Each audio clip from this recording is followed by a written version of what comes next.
Breaking tonight, 4 subpoenas have been issued to IRS and FBI investigators involved in the Hunter Biden probe. Here now to explain, House Ways and Means Committee Chairman Jason Smith, along with House Judiciary Committee Chairman Jim Jordan. Both, by the way, are responsible for the subpoenas. Jim Jordan, before I get to that, Plan A, no charges. Yeah. Plan B, sweetheart deal that a judge blew up to the shock of everybody. That Weiss worked side by side with Hunter's brother, Beau Biden, Joe's son. Politico, Hunter's lawyers threatened the White House. Joe's going to have to testify. And then Hunter's lawyers demanding the DOJ prosecute the whistleblowers. I'm betting you have a lot to say about this. Yeah, the idea that Joe Biden's going to testify is ridiculous. Can you imagine putting Joe Biden on the stand right now and him facing cross-examination? I mean, there is no way that's going to happen. But this was the pressure campaign they were putting on the DOJ. And John Solomon's exactly right. But for these whistleblowers, that sweetheart deal would have been even sweeter. They weren't even going to require Hunter Biden plead guilty to anything. This is how bad this was. And what we want to do, Sean, is we want to talk to the folks who were in the meeting. These whistleblowers come forward. They change history, as John Solomon just pointed out. What prompted them to come forward? This meeting, October 7th, 2022. You got David Weiss, you got Gary Shapley, the whistleblower, and 4 other people in that meeting. We want to talk to those 4 other people because that's the meeting that Gary Shapley said that was the red line meeting. When I decided there was no way this investigation was going to do the right thing, we had to come forward and talk to Jason Smith, Chairman Smith's team at the Ways and Means Committee. And then they came forward and their testimony, unlike the White House's story, unlike the DOJ, their testimony has stood up and they've appeared entirely credible throughout this ordeal. Jason Smith, these whistleblowers spoke to your committee, the House Ways and Means Committee. What's your reaction to Hunter's lawyers demanding that the DOJ prosecute those whistleblowers, especially after listening to Joe Biden praising whistleblowers, but that was the hearsay whistleblower that was against Donald Trump? One thing about it, Sean, when these IRS whistleblowers came before the House Ways and Means Committee, their stories has completely stayed the same. But the information that they released was shocking to members of Congress, and it was shocking to the American public. But, Sean, you know who was not shocked about their information was the Department of Justice.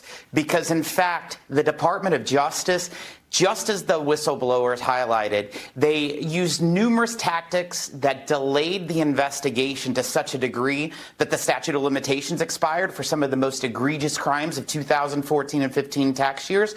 They denied prosecution, which is why we want to know about this October 7th meeting and why we've subpoenaed more individuals to answer our questions. And they divulged information to Hunter Biden's lawyers. If the whistleblowers wouldn't have came forward, we wouldn't have known those aspects, and they definitely changed history. All right, Jim Jordan, I want you to talk about the subpoenas that your committee, the Judiciary and the Ways and Means Committee, to the IRS and to the FBI from today. And do you think something's going on here with the New York Times, Politico, the Washington Post, and even Chucky Todd and left-wingers like him are now saying he's got a big problem?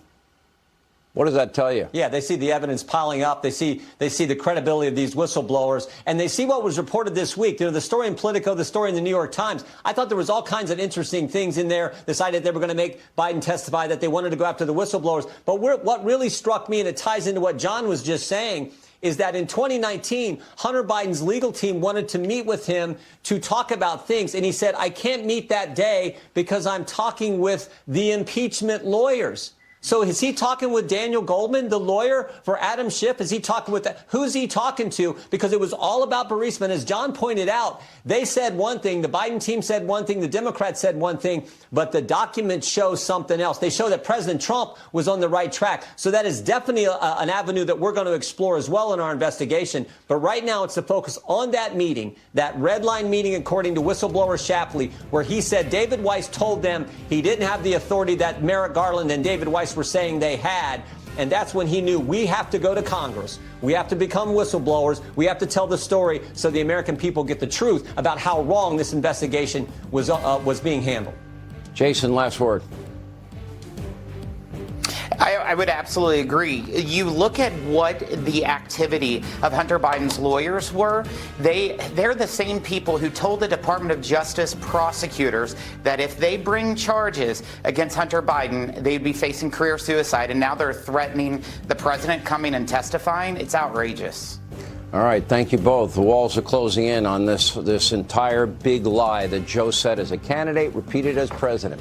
And we'll get to the bottom of it. Thank you both. Coming up, Biden finally